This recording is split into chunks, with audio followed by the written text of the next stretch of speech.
B'siyata d'shmaya, we're going to learn Shabbos Daf Kuf Chof Dalet. We're going to start 4 lines from the bottom of Daf Kuf Chof Gimel Omid Beis. Says the Gemara, Omar Rebbe Loza.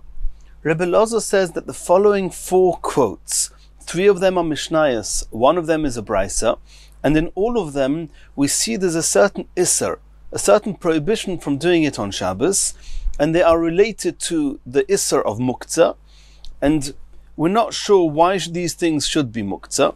Rabbi Eliezer says that these Mishnayos are talking about the stages, as we saw in the last shiur, that Muktzah was developed in a number of stages. It started off in the time of David HaMelech, at least in the time of David HaMelech, and then after that in the time of Nehemiah. The Gemara says Nehemiah ben Chachalya, he saw that people were being lax with Muktzah, and he actually saw they were carrying on Shabbos, and he came to the understanding that what's necessary to reinforce the Kedusha of Shabbos and halachas of Shabbos is to make many, many things Muktzah. So he made a very broad Isser of Muktzah, and as people became more diligent with halachas of Shabbos, then he removed the stringencies of Muktzah, and leaving us with where we are today with the halachas of Muktzah we know and we're learning about in this Masechta. So the Gemara says, Rebbe Loza is going to say that these 4 Mishnayos seem to be talking about one of the more previous stages of Muktzah, when more things were Muktzah then than they are today. What are these 4 Mishnayos? Konin, which are the tubes, we'll soon see what these are. Umaklois, and these are a type of staffs, type of sticks. Glustera, a type of a knob. Umaducha, and a grinding tool, a grinding bowl. The Meducha is the grinding bowl. These 4 Mishnayos have a chumrah, and they do not seem to conform with the kulas and with the halachas of Muktzah that we know. So Rebbe Loza seems that this is going on a previous stage. Kulon koidem hatoras kelim nishnu. These Mishnayos and Brisa was learned before Muktzah, before kelim, utensils became mutar, before the is of Muktzah was removed. The first one is konin. What are konin? Konin are tubes. What tubes are we talking about? And so it goes as follows. In the Beis HaMikdash, we know there was a table there, a shulchan. On the shulchan, there were 2 piles of 6 breads on each, known as the lechem haponim.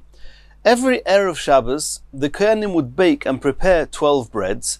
On Shabbos morning, they would replace the breads that were put there last Shabbos morning, take them off and distribute it to the kohanim to eat, and replace it with the new breads. In order that the air should be able to get in between the breads and they shouldn't decay, they shouldn't become foul, they would have these rods, these konin, and they would be placed between the supports holding up this relatively tall contraption that was holding these 12 breads. Now, to arrange these konim on Shabbos, these konim are a keli shemelachto leheter. There's no reason it should be muktzah to do anything with them. But nonetheless, it says in the Mishnah, Loi sidur hakonim v'loi netilos on doiches haShabbos. They were not allowed to arrange these tubes, nor take them off. They would have to remove these tubes in order to put the breads on. After the breads were on, they would have to replace these tubes. All that was not allowed on Shabbos. What did they do? On erev Shabbos, before Shabbos came in, they would remove all the tubes, and the breads would actually be sitting on top of each other until Shabbos morning. Shabbos morning, they would replace the breads, and again, without tubes, the breads would just be sitting on each other. On Motzei Shabbos, they would replace the tubes. Now, the very fact that it says here that these konin, which are keli shemelachto leheter, one was not allowed to move them on Shabbos, it seems that this Mishnah was learnt at the stage where keli shemelachto leheter, letzorech gufoi, was still osa. Says the Gemara Maklois, these sticks. What sticks are we talking about? Ditnan we learned in another Mishnah in Psachim, Maklois, dakin, chalokin, there were thin, smooth sticks, hoyusham, there was in the Beis HaMikdash, umanichoy al kseifoy v'al koseif chaveroi, and they would place them on his own shoulder and on the shoulder of his friends, going across from one shoulder to the next, v'toile, and they would hang the korban from these sticks, umafshit, and they would remove its skin. What was going on here? We know that many korbanos are not allowed to be put onto the mizbeach with their skin on. the Korban Pesach included. They would have to, before they would, it's not, regarding the Korban Pesach, it was not about putting it on the Mizbeach, it's about roasting it, but they would have to remove the skin. So there were special hooks, pegs in the Beis HaMikdash where they would hang korbanos, they would hang the animal from these hooks, and then they would be able to remove its skin. On Erev Pesach, there were so many people there, it wasn't possible for everybody to be able to get to those few hooks that were there. So what they did was, they took some sticks, together with their friends, 2 people, they would put the sticks from one shoulder, Reuven's right-hand shoulder, to Shimon's left-hand shoulder, and the same possibly on the other side, and then they would hang the korban from these sticks, and they would remove it that way. So the Mishnah says in Pesachim that that's all very good if Erev Pesach was during the week. But if it was on Shabbos, Omer Beloza, Barba also Shechol Yes b'Shabbos. If Erev Pesach was on Shabbos, Maniach Yodo al Kosef Chaveir Viad Chaveir al Kasefoi V'Toile o Mafshit. They would not be allowed to use these sticks, even though they are Keli Shemelachti Leheter. And what all they would do is they would put their hands on top of their friend's shoulder. A person would put his right hand on his friend's left shoulder, or left hand on his friend's right shoulder. And from his outstretched arms, they would support the korban, and that's how they would skin it. So the very fact that they were not allowed to use these sticks on Shabbos, even though they were Keli Shemelachti Leheta, according to Rebbe Loza, it would seem that this Mishnah was learned at one of the very early stages after Nehemiah ben Chechalya made the Gzeiros on Muktzah. Glustera, the third Mishnah, and this is referring a glustera. What's a glustera? A glustera is a type of a bolt that was used to lock a door, and this bolt was put between a loop in the door and a loop in the threshold, or a loop in the doorway, wherever it may have been. And typically this bolt had a ball-shaped bolt at the end of it. The fact that this bolt is used to lock a door, that would not render it a kli. And we're going to see that later on Daf Kuf Chav Vav Amud Beis. That something that's used to lock a door is considered part of the building, not a kli. However, this bolt does have the status of a kli, because this bolt the bolt with a knob at the end of it was able to be used also as a tool for grinding, as a pestle. So it does have the status of a kli shemelachto leheter. So this bolt, we would have thought, would not be muktzah on Shabbos, according to the halachas of muktzah that we know. However, the Mishnah regarding this nagor, this bolt, sheyesh b'roishay glustera, that has a bolt, a knob at the end of it, the Mishnah then, Kelim, Perek Yud Aleph, says as follows: Rabbi Yeshua Omer, Shem Tomin Pesach Zeh v'Toile b'Chaveiroi b'Shabbos. You're allowed to drag it out of this door, away from this door, drag it to a different door that you need it, and you're allowed to use it there. But you're not allowed to actually carry this bolt in a regular, normal fashion, because it's muktzah on Shabbos, or has some level of muktzah on it, even though it's a kli shemelachto leheter. Reb Tarfon argues with Rabbi Yeshua and said, Harheu k'kol ha'kelim, it's got the same status as any other kli that you're allowed to take from one place to the next, u'metaltel b'chotzer, and you can take it across the chotzer from one door to the next and use it elsewhere.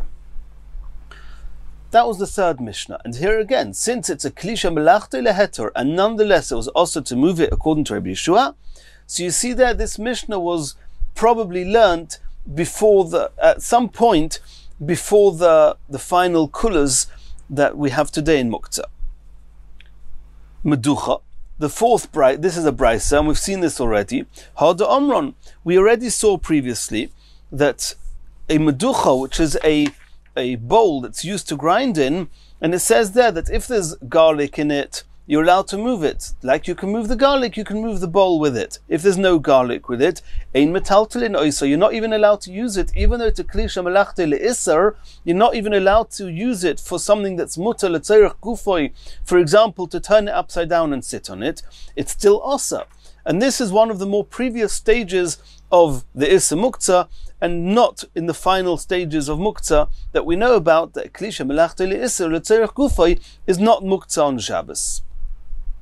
So this is what Rebbe Loza said, that these four halachas seem to be applying to an earlier stage, but today these would all not be muktzah. Now regarding meducha, Rashi reminds us that the Gemara has actually asked a few times, how does the brayso of meducha work with the halachas that we have of muktzah? And the Gemara says that according to Rava, we said that mechamo letzeil, since it's a klisha belachti le'isser, you're allowed to use it letzeirach gufa yom ha'koymo, but you're not allowed to use it if the only use you have is that you're protecting it. That level of use is so minute that it's not allowed for klisha melachti le'isser. And according to Abaya, who's even more machmir than Rava, Abaya said that you're not allowed to move it letzeirach mekoymoi, but you are allowed to use it letzeirach gufoi. And the Bryce is only talking about L'tzerich Makoyme, which is Asa.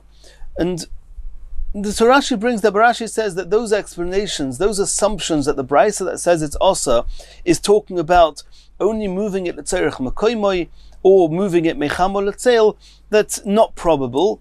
And therefore, over here, Belazar said that the Bryce was probably learned before the Muktzah became Mutter. Says the Gemara, Omar Rabba. Rabba is commenting now on what Rabbi Loza said. Mimai, how do you know that these three Mishnayos and Brisa were learnt before the time of the Heta of Muktzah? Dilma maybe la'olam eimalachola achar Toras kelim nishnu. Rabba says, I can explain to you all these four halachas even after the halachas of Muktzah that we have after HaToras kelim. How? Kinim, or konim, those rods that were used to put into the shulchan between the breads, tamamai. Why did they use these rods at all? Mishum ipushe, in order that the breads should not decay.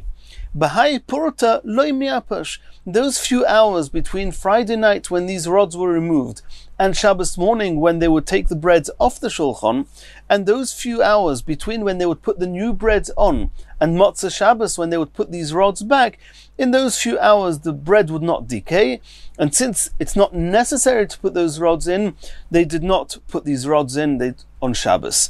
And there's a discussion in the Mefarshim why there should be an issue with it. It's a Kedisha Melachti Leheter. Why not put them in? What was the issue here? So that's something discussed in the Rishonim. Maklois, regarding the sticks that they wouldn't use on Erev Pesach if it was Shabbos, Efshel Kere Beloza. Since here again, since it's possible to manage without using those sticks by just putting your arm onto your friend's shoulder, then why resort to using these kelim on Shabbos if you can manage without? And here too, the Mefarshim discuss what the problem should be. Glustera, regarding the knob, which is a klisha melachti leheta, it was used also as a pestle. And why according to Rabbi Yeshua were you not allowed to carry it normally? Kedu Rabbi Yanai. Do'omer Rabbi Yanai. Rabbi Yanai explains this Mishnah, B'chotzor she'enoi me'ureves askinon. We're talking about that the knob is now in a door on one side of the chotzor. The other door you want this knob is on the other side of the chotzor. And this chotzor actually does not have an eruv. We've mentioned a few times, a chotzor with and of itself is a reshus hayochid. You're allowed to carry there. However, since the chotzor is used by all the different homeowners that have entrances into the chotzor, it looks like you're carrying from the reshus hayochid of every person's home into a chotzor which, technically speaking, is also Reshus HaYochid, but it's Reshus HaYochid, a communal type of Reshus HaYochid, and therefore the Chachomim said you're not allowed to do that unless you do something that combines that all the people in all the homes, and that's called an Eruv. You take a piece of bread or take some food belonging to all the people in all the homes, you put it in one of the homes, and then since we know that a person's place, his mokim shvisa, is dependent on where his food is, so when Shabbos came in, it was as if everybody is based in one home, and then the chotzah then is, so to speak, an annex to a single home, and then everyone's allowed to carry there. However, there's one detail one has to remember here, that since the chotzah as of itself is a Reshus HaYochid, anything that was in the chotzah when Shabbos came in, you're allowed to carry freely in the chotzah. However, you're not allowed to take things from the homes into the chotzah or from the chotzah into the homes, unless you have an Eruv. So Rabbi Yanai says this Mishnah is talking about a chotzer that does not have an eruv. So Rabbi Yeshua says that Toich Pesach, the hollow in the door frame, which is where this knob is positioned, it's in the doorway. It's a bolt closing a door, holding a door closed. So that hollow inside the doorway is actually considered kelefonim domi. It's got the status of being inside the home. Since there's no eruv, you're not allowed to carry it normally from the doorway into the chotzer and through the chotzer, because it's similar to carrying from the Rishus HaYochid, from the home into the chotzer, and that would be osir. Ukamataltel mona debatim b'chotzer, and then you're carrying you're carrying something from a home into the chotzer, and that is osir. And the Rishonim here, the Miyuchas Laran and the Ritva ask, if so, how are you allowed to drag the key, this bolt, across the chotzer? And the Rishonim discuss that. The Reb Tarfon Sovar, Reb Tarfon, who says that you can carry this normally, he holds that Toicha Pesach kolechutz domi, even though it's within the hollow of the door frame, but since it's on the outer side of the door, Reb Tarfon holds that the hollow in the door frame is considered as outside the house. It's considered as if it's in the chotzer, and anything that was in the chotzer when Shabbos came in, you're allowed to carry within the chotzer. Umona de chotzer, b'chotzer kometaltel. The kelim that were in the chotzer when Shabbos came in, one's allowed to carry in the chotzer. And therefore, this Mishnah could be learnt even after Hatoras kelim. Meducha, in the case of meducha, that the Brisa said you're not allowed to use it, even the tzerich gufay, Reb Nechemya here is referring to Reb Nechemya. Reb Nechemya holds that a kli is shemelachte leheter is only ever allowed to be used for its own primary use. And since this bowl is used for grinding exclusively, you're not allowed to use it for anything else. You cannot use it to grind, obviously, but you're not allowed to use it even l'tzerich kufa, even to turn it upside down and to sit on it. Continues the next Mishnah. Kol hakelim, any utensils, any vessels, nitlin, are allowed to be moved and taken l'tzeirach v'sheloi l'tzeirach. Irrespective of whether you need it to use it or whether you don't need it. And the Gemara is going to discuss what this means. Reb Nechemya says, ein nitlin elo l'tzeirach, you're only allowed to use any kli, kol hakelim, to use it for the use in which they were officially and primarily dedicated for. Says the Gemara, we saw here that the Tanakama say that you're allowed to use any kelim, you're allowed to move any kelim, l'tzeirach and sheloi l'tzeirach. What does l'tzeirach mean? What does sheloi l'tzeirach mean? So Rabbah says as follows: l'tzeirach is davo shemelachte leheter l'tzeirach gufay. When the Mishnah says you're allowed to move a keli, l'tzeirach, it means if it's a kli shemelachte leheter, and you're using it l'tzeirach gufay, you're allowed to move it, it's not muktzah. Sheloi l'tzeirach. Sheloi l'tzeirach means davo shemelachte leheter l'tzeirach mekoymoi, which means that the Tanakama is only talking about the kli shemelachte leheter. You're allowed to use it irrespective, you're allowed to move it irrespective of whether you want to use it, or if you just want to move it away from its place in order to be able to do something else. In that place, it's mutter. That is how Rabbah, that's what Rabbah says. And now Rabbah continues, and this is not halacha mentioned in the Mishnah, that dovo shemelachte le'isur, regarding a kli shemelachte le'isur, l'tzeirach gufay in l'tzeirach mekoymoi loi, one's only allowed to move it if you want to actually use it, not if you just want to vacate the place where the kli was. And for those that remember, this Rabbah is exactly the opinion of Abaya we saw in the previous sugya, and some actually have the girsa here, the version in the Gemara, not Omar Rabbah, rather Omar Abaya. And this was the opinion of Abaya, that according to the Tanakama, the halacha is kli shemelachte leheter is mutter l'tzeirach gufoy and l'tzeirach mekoymoi. You'll notice that it does not mention mechamo l'tzeil according to Abaya and Rabbah here, it's osa. And the kli shemelachte le'isr is only mutter l'tzeirach gufoy. V'oser Reb Nechemya lemeimar. And then how is now Rabbah explaining Reb Nechemya? Reb Nechemya says, afilu dovo shemelachte leheter, even a kli which is primary use is to do something which is mutter on Shabbos. L'tzeirach gufay in, you're allowed to use it l'tzeirach gufay, l'tzeirach mekoymoi loi, but you're not allowed to use it l'tzeirach mekoymoi. means even a regular kli, which is melachta leheter, you're only allowed to use it if you want to use the kli. And we know that it's not only you want to use it, you have to be using it for the use that it was primarily made for and dedicated for. To move it away because you want to vacate the place, that's not called using it l'tzeirach, and it's definitely not called using it for its own dedicated use, and therefore you're not allowed to move it. That's the opinion of Reb Nechemya. Omer le Rava. Rava is now commenting on Rabbah, on his explanation of the Mishnah. So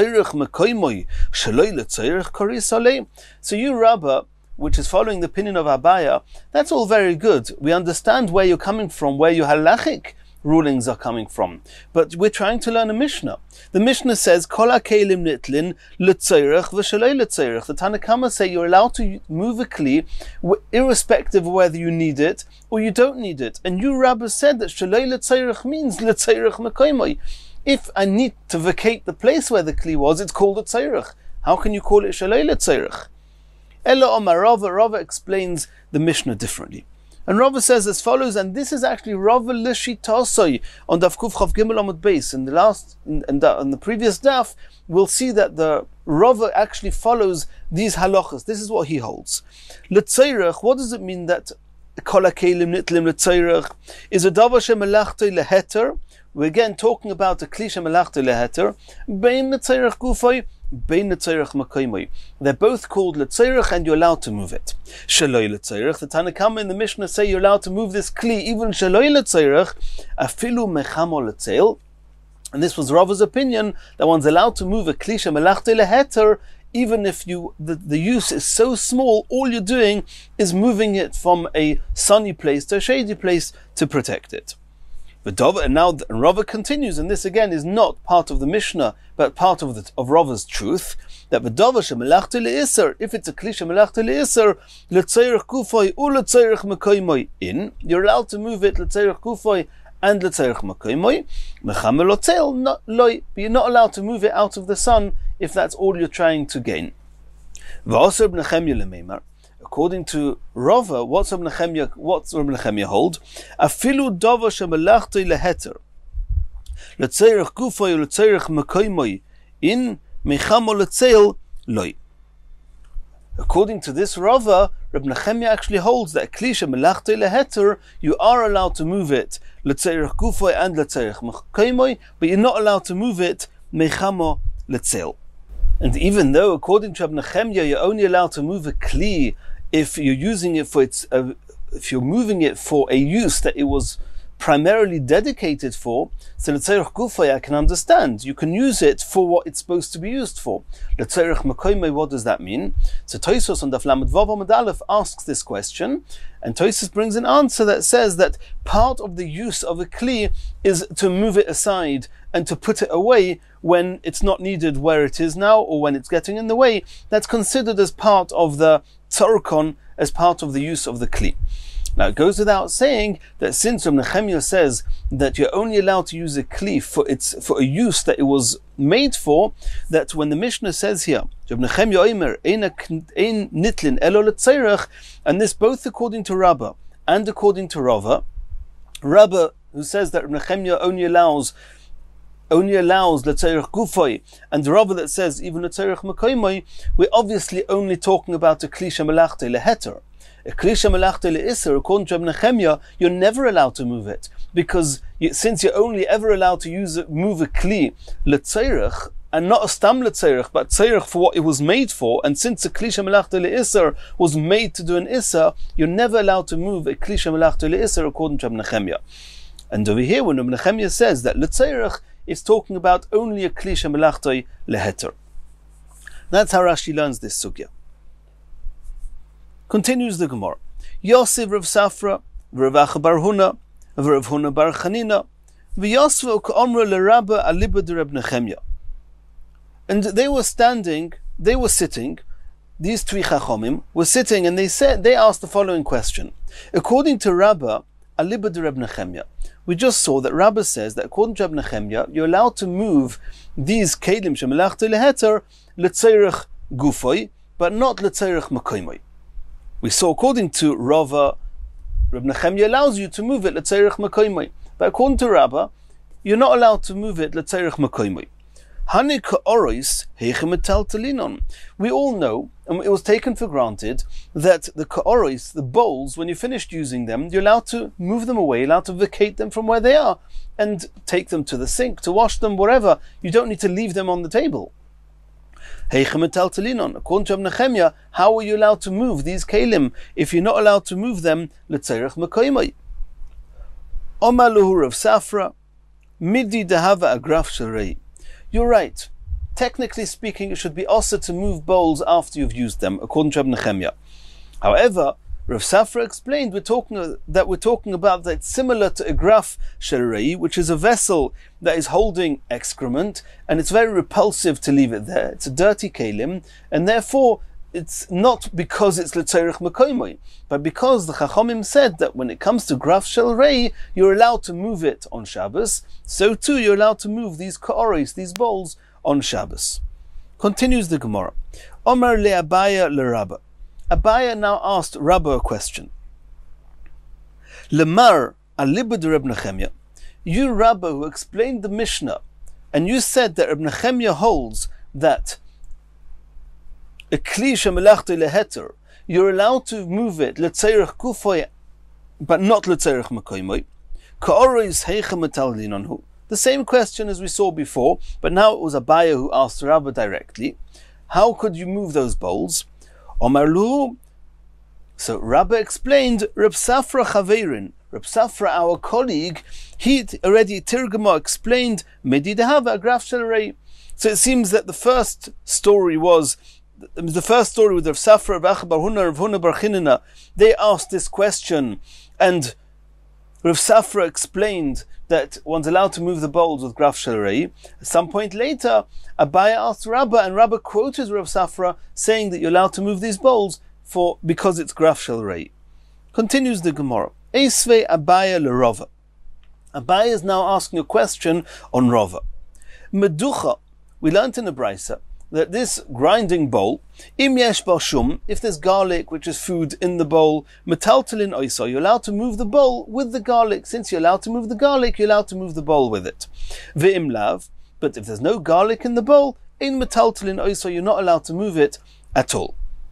According to you, Rava say that even a klisha melachtoi le'isser, le'tzerich gufa and le'tzerich mekoimoi, you're allowed to move it. So why does the Brisa say you're not allowed to move it? Says the Gemara, Hochab mayaskinon mechamo letzel. You're right. You're not allowed to move it mechamo letzel, just to take it out of the sunlight. But you are allowed to move it letzerich kufoy and letzerich mekoimoi. Esvei. Another question on Rava. V'shovin. Both Beis Shammai and Beis Hillel say, and we'll remember we already saw this previously in the Gemara on Daf Kuf Chav Gimel, that one was not allowed to. They said you're not allowed to move a pestle on Shabbos in order to chop meat on it. However, there was a machlokes there, especially because of Kovod Yom Tov, to be able to prepare a meal on Yom Tov. There, the question was that there was a machlokes whether they're allowed to chop the meat onto this pestle. But they both agree, Beis Shammai and Beis Hillel agree, she'im kitzei v'olav basar, once you've cut and chopped the meat on this pestle, using the hard surface of the pestle, she'asa letaltolei, you're not allowed to move it anymore. There was a special heter to prepare a Yom Tov meal, but other than that, it's muktzah. So the question is, according to Rava, klisha melachtoi le'isser is mutter to be moved letzerich gufoy and tzerich mekoimoi. Not allowed to move this pestle, says the Gemara. Hachanami mechamo letzel. The only thing you're not allowed to move it for is if you're moving it out of the sun to put it into the shade. But if you want to use it letzerich gufoy or letzerich mekoimoi, you are allowed to move it. Continues the Gemara. V'hadit nan, this that we learnt in a Mishnah in Beitza. Ein soimchin es hakadera, if you had a pot, and this pot wasn't standing properly, you wanted to rest it on something to support it. You're not allowed to support a pot, bebikos, on a log of wood, on a piece of wood. V'chein bedeles, and a doorway that needed some support, so you're not allowed to support the door onto a log of wood, onto a piece of wood. Says the Gemara, v'habikos, a log of wood, on Shabbos we understand it's muktzah, you can't do anything with it. But the beyontiv, davar shemelachti le'eterhu. Because what do you do with this wood? It's used for firewood. You're allowed to burn a fire on Yom Tov, you're allowed to cook on Yom Tov, so this bikos is considered a kli shemelachti le'heter on Yom Tov. So why are you not allowed to move it? Why are you not allowed to use it to support a pot on it or to support a door on it? Alma, davar shemelachti le'heter, bein letzerich gufay, bein letzerich mekaymay also. You see here that you're not allowed to move even a kli shemelachti le'heter, even letzerich gufay or mekaymay. Says the Gemara, Hossam Maitama, the reason you're not allowed to support on this wood, you're not allowed to move this piece of wood at all on Yom Tov, is kiven de b'Shabbos, davar shemelachti le'isur hu gzeira Yom Tov otu Shabbos. It's true that if we would only be looking from the eyes of Yom Tov, it would be kli shemelachti le'heter. But here we're looking at it also from the eyes of Shabbos, because if you're going to allow you to move this wood on Yom Tov, you may move it on Shabbos. And relative to Shabbos, where you're not allowed to burn fire on Shabbos, this log is a kli shemelachti le'isur. And therefore, since it's a kli shemelachti le'isur, you're not allowed to move it. Asks the Gemara, v'chitei Shabbos gufei tishtari. I don't understand. You're saying on Yom Tov you're not allowed to move it, even though it's kli shemelachti le'heter, because on Shabbos it's a kli shemelachti le'isur. So, and on Shabbos you're not allowed to move it. Well, why not? On Shabbos itself it should be mutter dahadavar shemelachti le'isur letzerich gufay or letzerich mekaymei shori. We've learned, especially according to Rava, that a kli shemelachti le'isur you're allowed to move on Shabbos. It's not muktzah if you want to use it letzerich gufay or letzerich mekaymei. Says the Gemara, hanimila heicha de'ika toiras kli olav. All the rules of muktzah we've learnt till now apply to vessels, to utensils. You have a kli, it's a kli shemelachti le'isur, a kli shemelachti le'heter, and all the rules we've learnt. But this piece of wood, it's not a kli. And something that's not considered a kli is there, it's muktzah on Shabbos, irrespective of whether you're using it letzerich gufay or mekaymei for something mutter. Heicha deleka toiras kli olav loy. If it does not have a kli on, if it's not considered a kli, then it's not got the heterim of kli that's allowed to be used l'terech gufay mekaymei. And here the Mefarshim discuss that regarding Yom Tov itself, why do we say that it's also on Yom Tov? Because it's also on Shabbos. It should be also on Yom Tov itself because it's not a kli. So then the Mefarshim say that regarding Yom Tov, that regarding kli shemelachti le'heter, something that's made to do something mutter, it's not muktzah, even if it doesn't have a kli, the title of a kli. But something that is used for an issa, and you want it to be mutter because of tzerich gufay mekaymai, that it needs to be a kli. That means to not be muktzah, if it's something which is used for kulay heter, I don't need a kli for that. If I need a heter of tzerich gufay mekaymai, to move something which is generally used le'issa, it has to be besides for tzerich gufay and tzerich mekaymai, and not mechamol atzeil. It also has to be a kli, and that's on Shabbos. It's melachti le'issa, and therefore, since it's not a kli, you're not allowed to move it. Since you're not allowed to move it on Shabbos, you're also not allowed to move it on Yom Tov. Says the Gemara, Omigos Rinon. Do we make a gzeira Yom Tov otu Shabbos? That's something which we understand is also on Shabbos, and we understand that it should be mutter on Yom Tov, and you say it's also on Yom Tov just in order to, it's as a gzeira, not to get confused with Shabbos. Or Migos Rinon, Votnan, we learned in a Mishnah in Beitza, Meshilin Peirois Derech Aruba B'Yom Tov. If a person has spread out his fruit, his produce on the roof of his house or on some roof, and he's afraid that the rain is going to pour down and destroy it, he's allowed to lower the fruit or the peiros through the skylight in the roof and let them drop into his house, and that way they will stay protected from the rain. Avaloi b'Shabbos, you're allowed to do it on Yom Tov, even though it's exerting substantial amount of effort. You're allowed to do it, but not on Shabbos. So you see clearly that even though it's also on Shabbos, it's mutar on Yom Tov. Says the Gemara, Are you suggesting that we don't make a gzeira Yom Tov Otu Shabbos? Votnan, we find explicitly in the Mishnah that we do make a gzeira. Ein bein Yom Tov l'Shabbos ela oichel nefesh bilvad. The only difference between Yom Tov and Shabbos is that on Yom Tov you're allowed to cook l'tzorech Yom Tov, and on Shabbos you're not allowed to cook. But anything else, any issa on Shabbos is also going to be asa on Yom Tov, even though the reasoning that for why it's asa would not apply on Yom Tov, but we make a gzeira Yom Tov Otu Shabbos. So now we really have a contradiction between the two Mishnahs.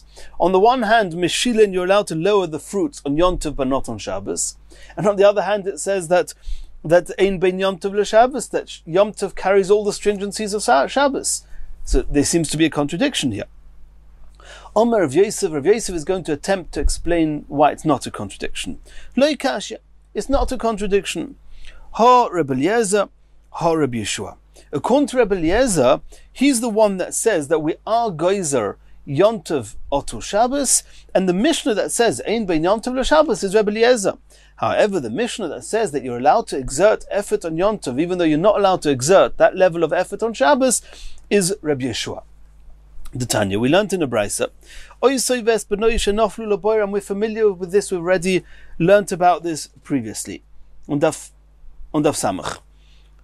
If you have a two animals that fell into a boiler on Shabbos, into a pit, or on Yom Tov, not on Shabbos. You have two animals that fell into a pit on Yom Tov. Rebbe Eliezer says you're allowed to lift one of them out of the boiler, because an animal, even though it's muktzah on Shabbos, it's not muktzah on Yom Tov. Why is it not muktzah on Yom Tov? Because on Shabbos it's muktzah, because you can't do anything with an animal. You can't shecht on Yom Tov, on Shabbos. On Yom Tov you're allowed to shecht. So it's not muktzah. So you can lift up one of them. But there's a halacha, if an animal with its mother or father, it's a discussion in the Gemara, but if an animal with its parent, you're not allowed to shecht both an animal with its mother on the same day. So it cannot be that both of them are going to be shechted. So Rabbi Eliezer says, lift up one of them from the boir, in order to shecht it on Yom Tov. And you should shecht that for Yom Tov. The second animal, give it food in the pit, lower some food down. It's not going to die there, it's not necessary to lift it out. Leave it, because it's now muktzah, or you're not allowed to use this animal. You can't shecht this animal on Yom Tov, so there's no reason to allow you to exert that amount of effort to take out the animal on Yom Tov if you cannot shecht it anyway. B'shvil shelo make sure it has food, it shouldn't die. Rabbi Yeshua argues with Rebbe Eliezer, and Rabbi Yeshua holds that you're allowed to exert the effort to take out both animals, but you have to make a type of scheme. How do you do it? You lift up the first animal and you say, yeah, I want to shecht an animal for Yom Tov. And then don't shecht it, and umarim, and just, so to speak, make a scheme and say, umales hasheni. And then say, no, in truth is, maybe I want to shecht the second one. So now the second one's in the pit, you can lift it up, take it out of the pit. And then once both are out, you can choose whichever one you want to shecht on Yom Tov. So you see there clearly that there's a machlokes Rabbi Eliezer and Rabbi Yeshua, whether you're allowed to exert excessive effort on Yom Tov or not. According to Rabbi Yeshua, you're not allowed to. According to Rabbi Eliezer, you're not allowed to. According to Rabbi Yeshua, you're allowed to. So that's what the Gemara, that's what Rav Yosef says, that according to Rabbi Eliezer, that you're not allowed to exert a lot of effort. That is the Mishnah that says, Ein bein Shabbos liyom tov, we do not let you exert the effort of lowering the fruits from the rooftop through the skylight into the house. You're not allowed to exert effort on Yom Tov. However, the Rabbi Yeshua, he's the one that holds, in the same way as he holds that you're allowed to lift up the second animal, so too he holds that you're allowed to lower the fruits into the house. Says the Gemara, Mimai, who says that Rebbe Eliezer and Rabbi Yeshua, who are arguing regarding the animals, would agree that to what we just said now, would also argue regarding lowering the fruits through the skylight? Dilma adkan loika omer Rebbe Eliezer hosam Elo de efshel parnosa. It could be Rabbi Eliezer's holds that you're not allowed to lift up the second animal is only because the animal will survive there. De efshel parnosa. You can give it food in the pit, it will survive till the end of Shabbos. But in the case where you're risking losing something, for example, if the rain comes down on this produce, it's going to get ruined, it could be he'll agree that you don't have to be machmir, and you are allowed to exert that effort, in which case the mission of Meshilin will not be Rabbi Eliezer. Inami, it could be maybe Rabbi Yeshua only says that the reason you're allowed to lift up the second animal is the efshe ba'aroma, because you can make a scheme. There's some way of pretending that you're lifting it up, even that you need it for Yom Tov. But in the case where you cannot make this type of scheme, and it's clear that you're not lowering these fruits for the sake of Yom Tov, you're doing it just in order to save these fruits, then maybe Rabbi Yeshua will agree that you're not allowed to exert that level of effort. Ela Omer of Papa, or if Papa says, don't tell me that the machleikus, or the seeming machleikus between Ein Ben Shabbos li Yom Tov and the machleikus of Meshilin, that means the seeming machleikus, whether you're allowed to exert the effort and lower the fruits, or whether we say it's like it's also on Shabbos, it's also on Yom Tov, we can't say that's a machleikus Rabbi Eliezer and Rabbi Yeshua. Rav Papa says, Ha Beis Shammai, Ha Beis Hillel.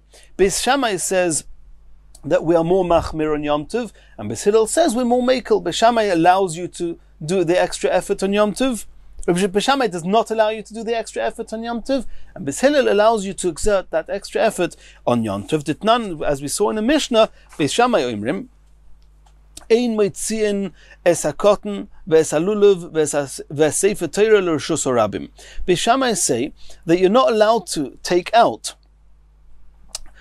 a child or a lulav or a sefer Torah into a reshus harabim on Yom Tov, because Beis Shammai hold the only efforts you're allowed to do on Yom Tov is oichel nefesh, is to prepare food.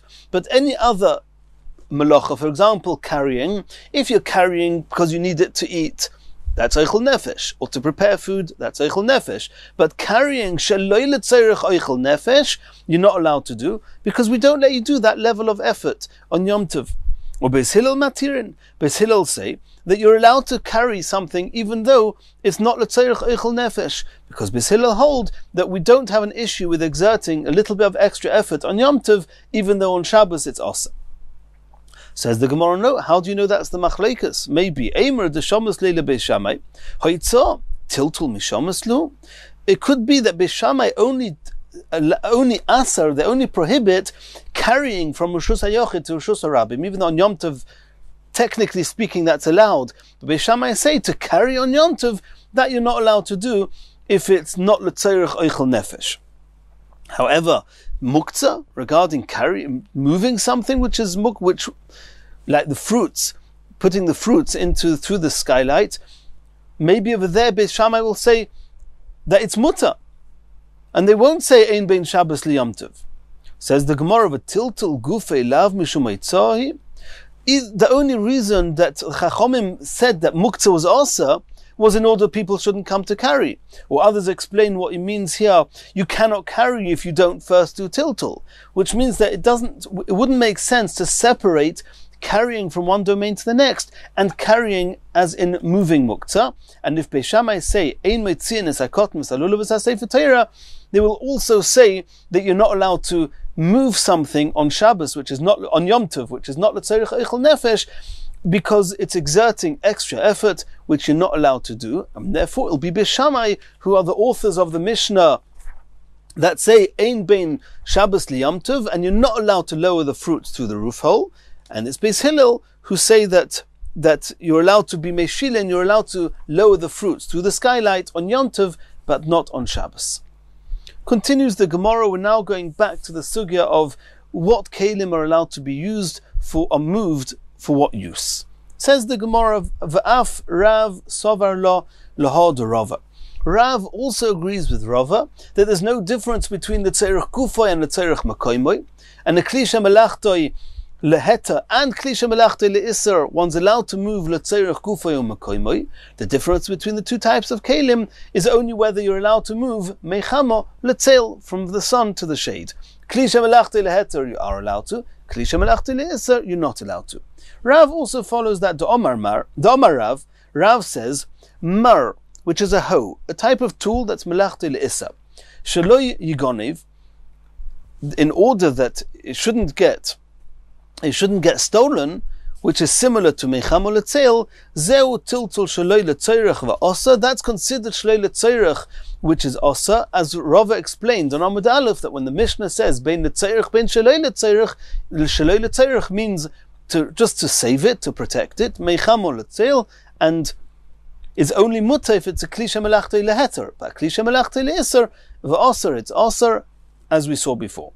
Tama shelo yigonev, the only reason that you're not allowed to move it is if your intention is for it not to get stolen. If the reason you're moving it is letzerech gufay u'mekoymai, even though it's a kli shemelachti leiser, muta, it's muta, and that's the opinion of Rava. Asks the Gemara, Eini, could Rav be following Rava? It seems that not that way. V'harav Kahana ikla lebei Rav. Rav Kahana was visiting Rav. V'omar, and he said, Rav said, Aisel shuta, bring a trap, an animal trap, which is a kli shemelachti le'isa. You're not allowed to trap on Shabbos. Bring the trap, lekahana, in order that Rav Kahana can sit on it.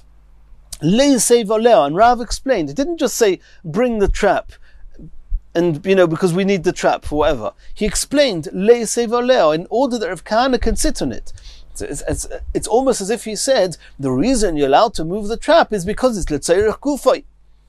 La'av lememra, can we not assume that the reason that Rav explicitly said the words that Rav Kahana can sit on it is the davar shemelachti le'isa letzerech gufay in letzerech mekoymai loi, is to tell us that the only reason it's mutar is because it's letzerech gufay. But if it would be wanting to use it letzerech mekoymai, for example, if there would be a trap there and Rav Kahana wanted to sit on the floor where the trap was, are you allowed to move the trap away? That's called l'tzorech mekoymai. Loi, that would be asa. That doesn't follow Rava.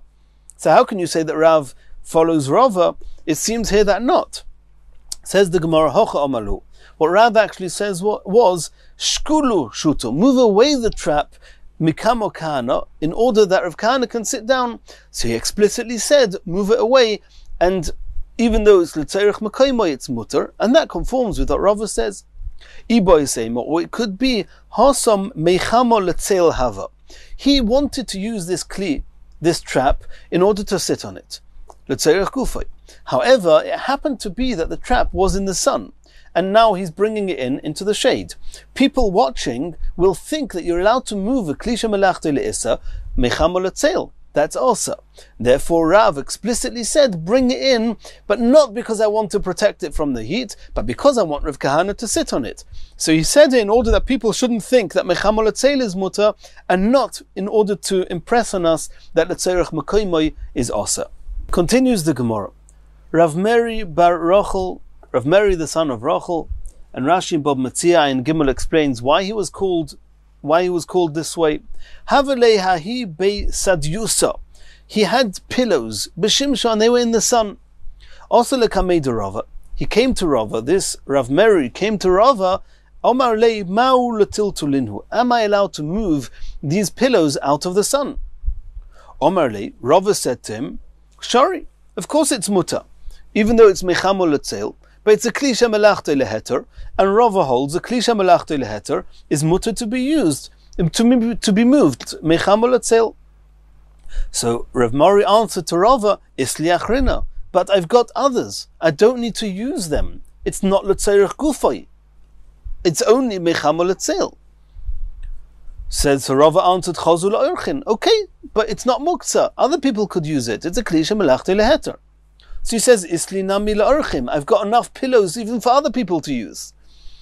Omer lei, Rava responded to Rav Meri, Goliso daitchod de karabas svir lecha. It's very clear from the way you're talking that you follow the opinion of Rabbah, and Rabbah holds that meichamo letzeil is osor regarding a kli that's melachti leheter. So the kula al-mashari, everybody else would be allowed to move these pillows because it's a kli shemelachti leheter, and even meichamo letzeil is mutter. But you're following Rabbah osor. You're not allowed to move them because meichamo letzeil, according to Rabbah, is osor even by a kli shemelachti leheter. Continues the Gemara. Omar Rabbi Abba Omar B'chia bar Ashi Omar Rav. It was said in the name of Rav as follows: Mechabdois shel milsa, brooms that were made with pieces of material, and they were used to wipe the tabletops, and that's mutter on Shabbos. It's a klisha melachta leheter. Mutter letaltalon b'Shabbos, one's allowed to move them on Shabbos. Aval shel tomorrow, if it's a broom made of palm leaves, and that's a type of broom they would use to sweep the floor with, and on the floor is not like the floors we have today that are smooth, that are tiled, rather they are floors that are made of earth, and you're not allowed to sweep those floors on Shabbos because you're going to come to level out the bumps, the ashvagumois, and that's also on Shabbos, and therefore it's muktzah. Loi, you're not allowed to move the brooms of the tomorrow on Shabbos.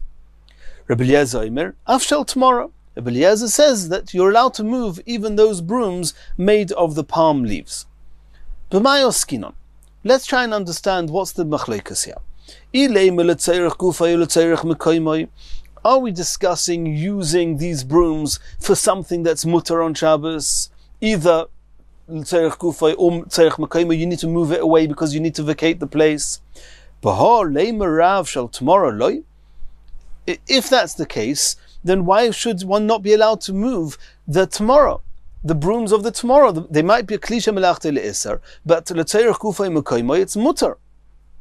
V'harav karava sfirulei. Rav holds like Rava, as we just saw, that a klisha melachta le'isar is mutter l'tzerech gufa mekaymo. If you would hold like Abaya, it's only mutter to be used l'tzerech gufa, not l'tzerech mekaymo. According to Rava, even l'tzerech mekaymo is mutter. Elo mechamo l'tzel. We're talking about here that you're moving these brooms to take it out of the sun. And that's why Rav says that you're not allowed to take this broom made of the leaves of the palm out of the sun, because it's a klisha melachta le'isar. Klisha melachta le'isar is also to be moved. Mechamo l'tzel. B'ha leimer Rebbe Elazar afshel tomorrow. So are you saying that in this case Rebbe Elazar, which Saul says afshel tomorrow, that even the broom of the tomorrow you're allowed to move it? Are you allowed to? Is there anyone that holds you're allowed to move a klisha melachta le'isar mechamo l'tzel? Says the Gemara, la'olam mechamo l'tzel. No, we're sticking with what we just said, that it's mechamo l'tzel. Ema, but don't read into this quote of what was said in the name of Rav, Rebbe Elazar Omer, afshel tomorrow. Don't say afshel tomorrow, that even tomorrow, the broom of tomorrow you're allowed to move. V'chein omar Rebbe Elazar, you should say that Rebbe Elazar also holds like the Chachamim, that you're not allowed to move the broom made of the palm leaves because mechamo l'tzel is asa. And then Rebbe Elazar is not arguing with the Tanna Kama. Continues the next Mishnah. Kol hakelim anitlin b'Shabbos, any vessels, utensils that are allowed to be moved on Shabbos, shivreihem nitlin in mohen. One is also allowed to move the fragments. If they got broken, then the fragments of those kelim are also allowed to be used on Shabbos. Obviously, if these fragments are useless, then they are muktzah. They're muktzah machmas gufa, you can't do anything with them, and you're not allowed to move them. Ubilvad sheyu oisin me'en melocha. The Tanna Kama say there's a condition. These fragments, on what condition is one allowed to move them on Shabbos and they're not muktzah? Only on condition that one can perform a task with them. One can do something with them. It's not just useless pieces of fragmented kelim. And therefore you're allowed to move it on Shabbos. And it doesn't matter which melacha you want to do. As long as you can do something sensible with it, it's not muktzah. Shivrei areva. If you have the fragments of a mixing bowl, what would you be able to use those fragments for? Lachases ben piachovis. If you can cover the top of a flask with them, the top of a cask, sorry. Shivrei schuchis. What could you use the fragments of a glass container with? Lechases ben es piapach. You can cover the mouth of a flask with the fragments of a broken glass container. So that's the Tanna Kama. Rabbi Yehuda Omer. Rabbi Yehuda says it's not good enough that with these fragments you can do something with it. For example, you can cover the head of the mouth of a cask or the mouth of a flask. It has to be that these fragments can still do something with them that's similar to what they were used for before they got broken. So Shivrei Areva, regarding the fragments of a mixing bowl, you have to, the same way as the bowl itself was used to mix porridge in it, you have to be able to use these fragments, these broken pieces, lotzuk l'toichon mikpeh, in order to pour into them porridge. V'shel schuchis, and since the glass containers were used in order to contain oil, then once the glass container gets broken, you're allowed to use the fragments on Shabbos on condition that you can use them to contain oil. Lotzuk l'toichon shemen. So if they can still be used for a similar type of purpose that they were before they got broken, then for all intents and purposes we look at it as if it's not completely broken, as if it still retains its original title and status of a kli. Not as if the original kli got broken. According to Tanna Kama, the original kli got broken, but you can still use it for something else, as if it acquired a new title of a kli after it got broken. Rabbi Yehuda says it has to be able to be used for the same purpose as it was initially. Says the Gemara, Omer Rabbi Yehuda Mashmuel, Machloikas shenishbaru me'erev Shabbos. The whole machloikas between Rabbi Yehuda and the Tanna Kama is if these kelim got broken before the onset of Shabbos.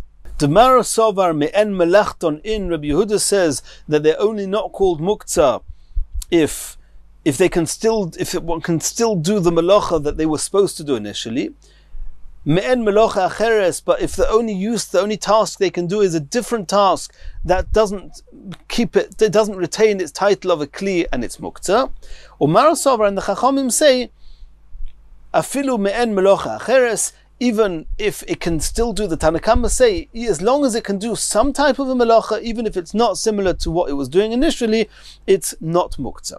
Avol nishbaru b'Shabbos, if these kelim they broke on Shabbos, divrei hakol mutter, since at the onset of Shabbos these kelim were hoyelu muchonin al gabe avien mutter, since the main kli, the kli that there was whole, the parent kli we'll call it, the parent kli when Shabbos came in, the kli was whole, it was not muktzah. And since it can still do some melacha with it, then it retains the status of kli that its parent kli, when it was still whole, had when Shabbos came in, and mutter, even according to Rabbi Yehuda, who says that if it broke on Erev Shabbos, then you're not allowed to touch them or move them on Shabbos, unless it can still continue being used for what it was initially used. But if they broke on Shabbos, then Rabbi Yehuda agrees, as long as they have some use, they don't lose their status of kli, and you're allowed to use it on Shabbos. Moisiv Rav Zutroi. Rav Zutroi is going to ask a question on this Shmuel that we just saw now. Masikin bekelin.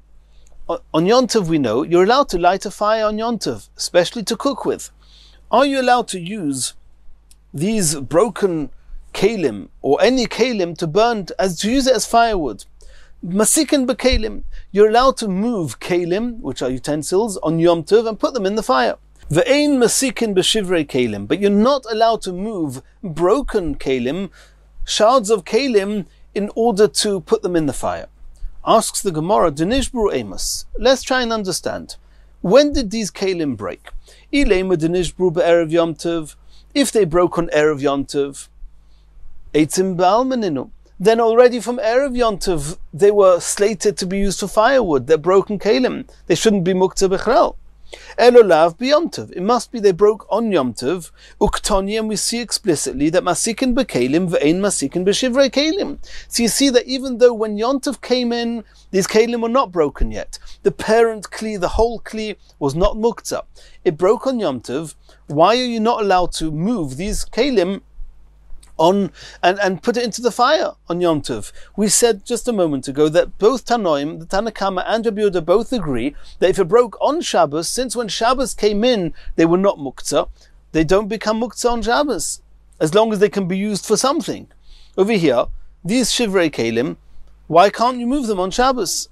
And even though these kelim, when Shabbos came in, when Yom Tov came in, their usage was to be used as a utensil, whatever they were good for, whichever kelim they were.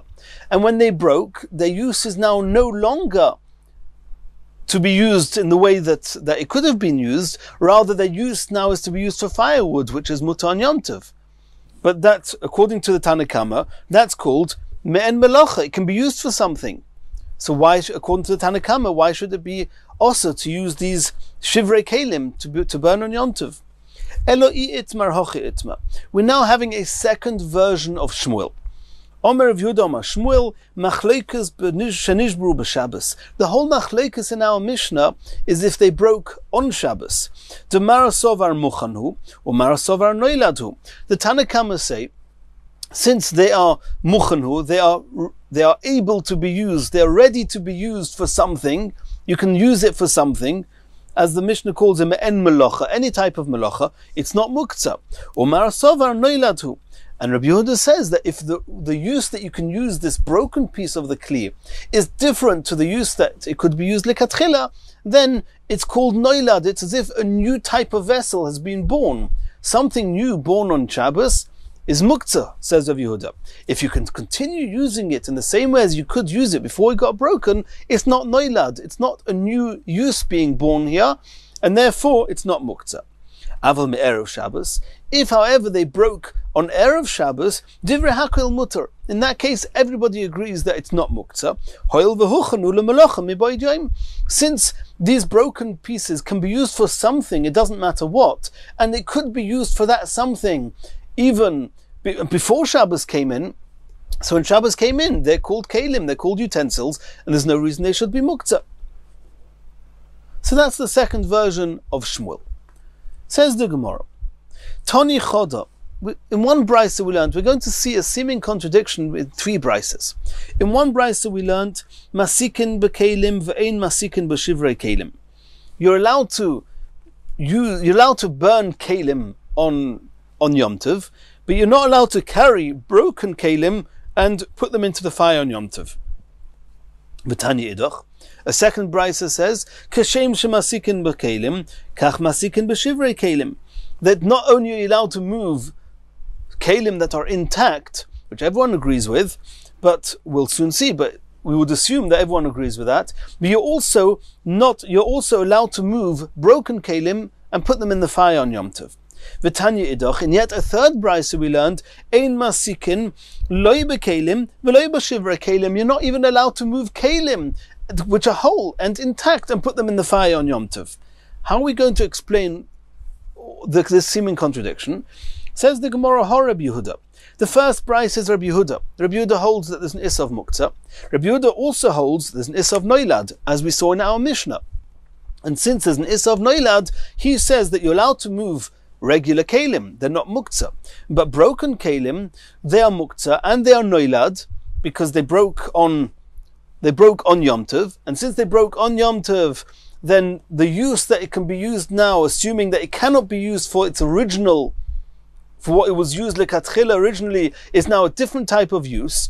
It's noilad. It's muktzah. You're not allowed to move them.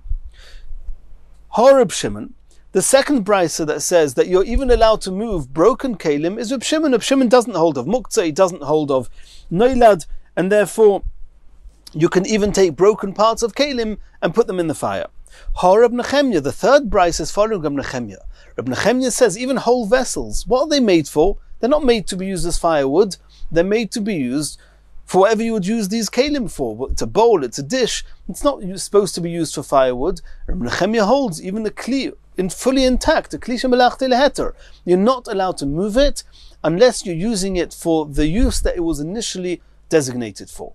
And since using it for firewood was not its intended use, Reb Nechemya says it's also.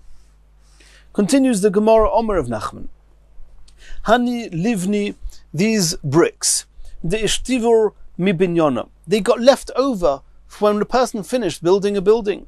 Shori litil tulinu. You're allowed to move them on Shabbos, even though bricks are kli shemelachti le'isa. You're allowed to move them to chozu lemizga olayu, since they are fit to recline on them. Sorginhu, if you stack them up, and now you've made it clear that you're not using them to recline on them, vadai oktzinu, that's definitely called muktzah. It's as if you've set them aside and you've said, I'm using these bricks for building, I'm not using them to recline on. Once you've done an act like that to set them apart, not to be used on Shabbos or Yom Tov, they are muktzah. Continues the Gemara, Omer of Nachman Shmuel, was said in the name of Shmuel, Cheres Ktano. a small piece of earthenware, a shard of earthenware. Mutter letaltel b'chotzer. You're allowed to move it in a chotzer. Not necessarily in, you're not allowed to move it in a Reshus HaRabim. We'll soon get to that. Or even in a caramelis. In a chotzer, Rashi explains, since there are many other utensils in the chotzer, and you can use this broken piece of earthenware to use as a lid for those kelim, and therefore they are not muktzah, and it's called a kli. It's called a kli. You can move them on Shabbos. Aval b'karamelis loy, but in a caramelis, which is a more public area, and we've already seen the Chachomim gave caramelis somewhat the status of Reshus HaRabim, but since a lot of people are hanging around there, it's not common that there should be kelim there. Since it's not common there should be kelim there, it's not fit. Whilst in a caramelis, it's not fit to be used as a lid, and therefore it's muktzah. Rav Nachman Didei Omar, that was Rav Nachman said that in the name of Shmuel. Rav Nachman himself holds afilu b'karmelis. Even in a karmelis, you're allowed to move these shards of earthenware. The reason is because the caramelis is not a real Reshus HaRabim. It's a place where the public gather, but it's very common for people to sit around there together. And since people are sitting there, sometimes a person spits, and he wants to cover the saliva on the floor, therefore he would use this shard of earthenware, and therefore it's got a use even in a caramelis, so it's not muktzah. Aval b'Reshus HaRabim loy, but in Reshus HaRabim, there you're not allowed to, people typically don't sit around there, there's no spit there, and there's no reason that there's no use for this earthenware shard, and therefore in the Reshus HaRabim it's muktzah. V'Rava Omar, Rava says, afilu b'Reshus HaRabim, even in the Reshus HaRabim it's not muktzah. V'oz the Rava letamei, and this is Rava following his own opinion. The Rava have a ka'ozil beriska de mechuza. Rava was walking in the main street in Reshus HaRabim de mechuza, in a place of mechuza. Asvosi mesonei tino, and his shoes became dirtied with mud. Also Shammai, his servant, came, shokal chaspo, and he lifted up a little piece of earthenware, v'kom mechaper lei, and he wiped his shoes clean. Romu be'rabonon kola, one of the Chachomim raised their voice and shouted at Rava. It's also, it's in Reshus HaRabim. In Reshus HaRabim you're not allowed to move this earthenware kli, it's muktzah. Omar, so Rava responded, Loi mistaya de loi gemiri, is it not enough that this person shouting is not learned? Migmar nami megamri, he's teaching others his misunderstandings. Ilu b'chotzer havoi, if I would be in a chotzer, milei have a chazia lichsuye b'mona, was this piece of earthenware not fit to cover a utensil with it? Of course it is, so it's not muktzah. Hachanami chazia ledidi, here in the Reshus HaRabim, I can use it. It's fit to be used to clean my shoes. Why should I not be able to use it? It's not muktzah. Continues the Gemara. Omar Rav Yehuda Omar Shmuel, Megufas chovis shenishbara, the lid of a shattered cask. Mutter letaltel b'Shabbos, you're allowed to move the lid on Shabbos. Tanina mihachi, we learnt a brisa to this effect. Megufa shenichsasa, the lid of a cask that got shattered. The lid itself, v'shevreo, and the broken pieces of the cask, mutter letaltel b'Shabbos, you're allowed to move them on Shabbos because the broken pieces still have some use. However, v'lo yispois mimeno shever, you're not allowed to fix any of these shards, any of these pieces on Shabbos, either by sticking two pieces together or by smoothing and taking away the sharp edges. That's not allowed. It's makeh b'patish. You're doing an activity that is giving the final blow, making a kli.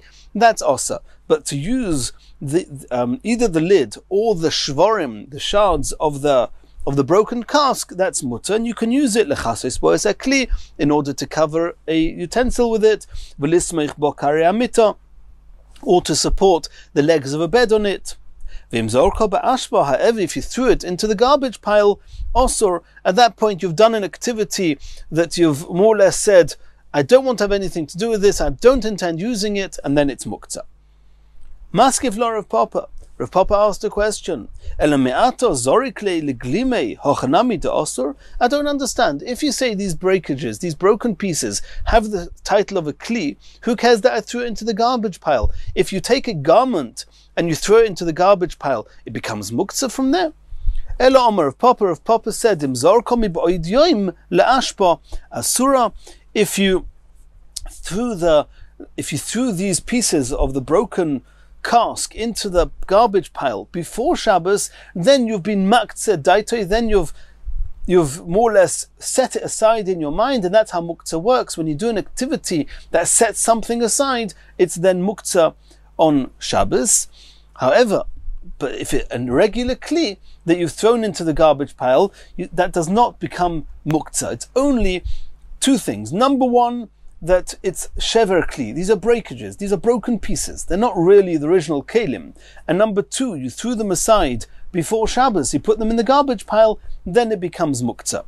That's how the Ritva explains that if it's full kelim, even if you threw it into the garbage pile before Shabbos, it would not become muktzah. But these are not kelim. You threw them away before Shabbos, they become muktzah.